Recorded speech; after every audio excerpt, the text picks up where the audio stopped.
Hello, flower friends. Have you ever tried to make a flower arrangement with like a pair of dirty, dull kitchen scissors? Probably didn't go too well, right? My name's Ellen Frost. I'm building a community of flower nerds online by sharing knowledge and creating connections. In today's video, I'm going to show you 5 tools that I use every single day in my floral design business that will help you make your arrangements look great every time you design. And if you're one of my flower nerds, definitely subscribe to my weekly free newsletter. The link is in the description. The first tool that every floral designer needs is a good set of clippers. So I have 2 everyday pairs of clippers, and the brand name is Sabaton. They're a Japanese company, and there's 2 versions that I like. This is the 1210. This is a little bit of a smaller grip, and then this is the 1218. You can see it's a tiny bit bigger. I like them both. I just think if your grip size is smaller, you might go with the smaller one.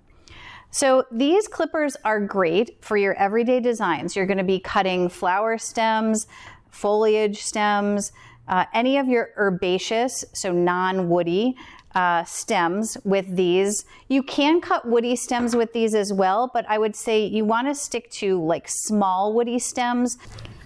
When you do have those larger woody stems, you want to go with something that is a little bit stronger, so a bigger grip, a bigger blade, and something that has more power as you cut into it.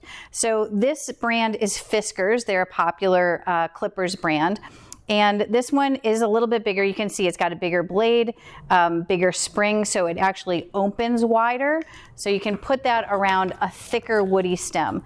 And your hand isn't going to do as much work because these are really strong. So you definitely want to have your regular clippers, but I also advise a pair of woody clippers.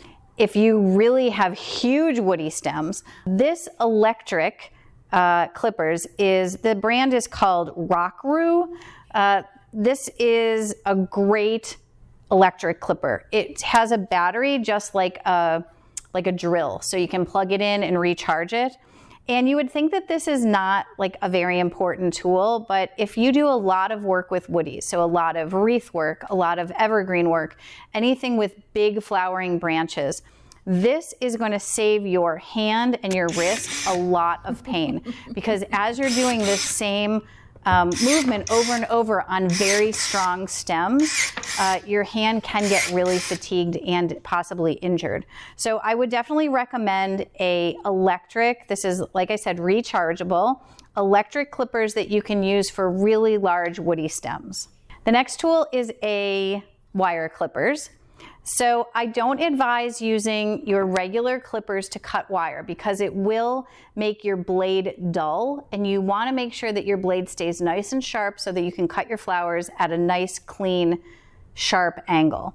So your wire cutters is what you're going to use for anything like chicken wire or any of the other wires that you might use in floral design. These are made to clip right through a strong wire.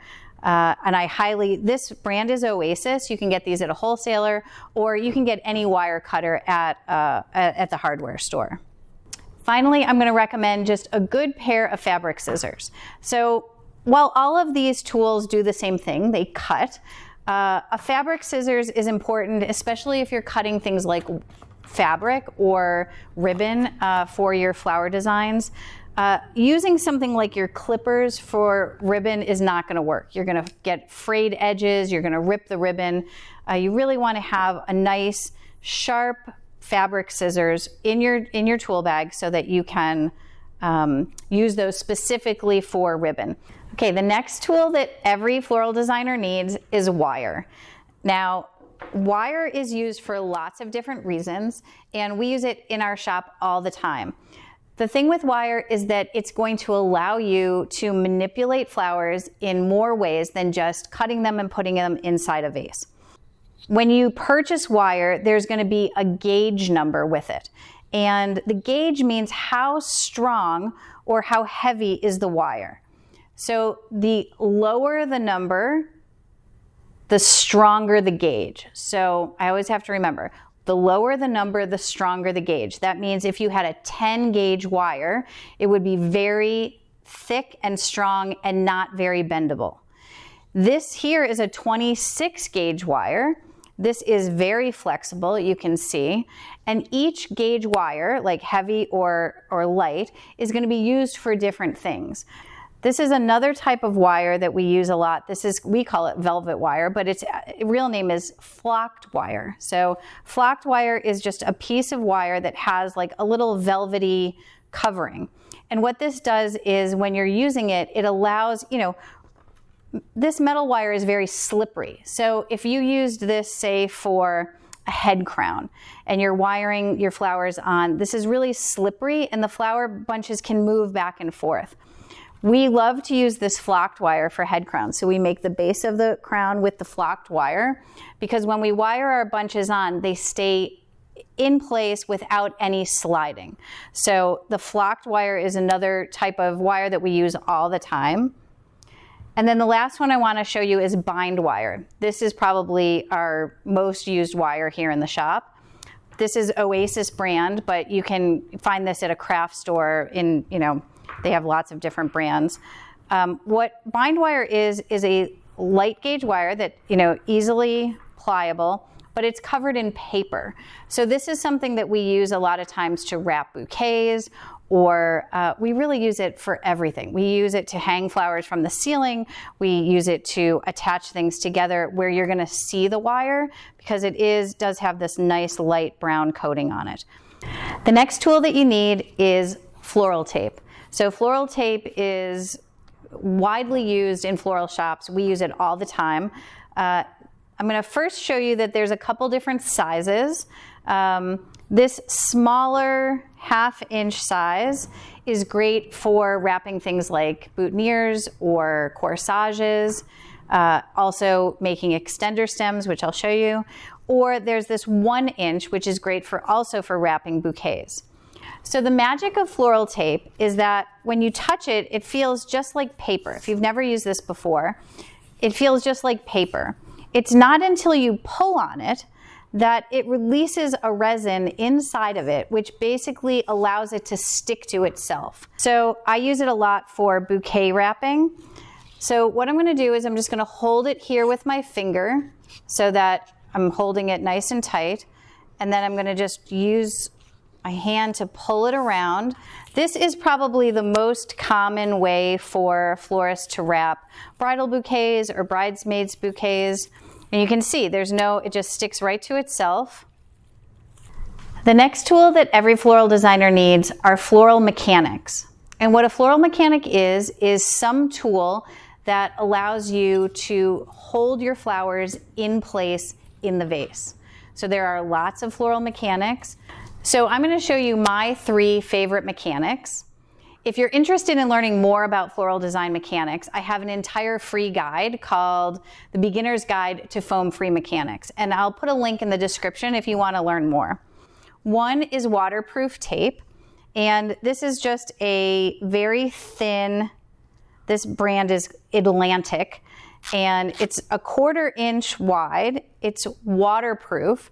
And the way that you use this is if you have a very wide vase, you use this to create a grid so that your flowers have somewhere, a way to stay in place with such a wide vase. So in addition to tape, we also use a lot of chicken wire. So this is chicken wire. This is coated chicken wire. So you can see that it has a green coating on it. This is a plastic coated chicken wire. And you can see that the openings, this is a 1 inch opening. So that's plenty of room for your flowers to go through, but not so big that they're gonna flop over. And this is the mechanic that I use most here in the shop. And then the last one is a floral frog. And floral frogs are old-timey mechanics. I know a lot of people probably have them but are not sure how to use them. Again, in the guide to foam-free mechanics, I show you exactly how to use a floral frog in design. This is a pin frog. This is a hairpin frog. Both of these are great for beginners who want to have a mechanic that is reusable.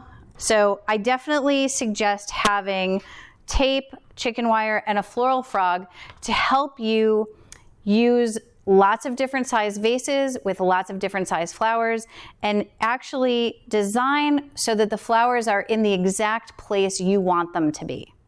I hope that these 5 tools are tools that you are going to try to use at home when you're doing your designs now. If you liked this video, I hope you'll hit the like button, maybe share it with a flower friend that might be interested in it, and be sure to subscribe to my channel for more videos like this one. And if you're one of my flower nerds, be sure to subscribe to my weekly free flower newsletter. The link is in the description.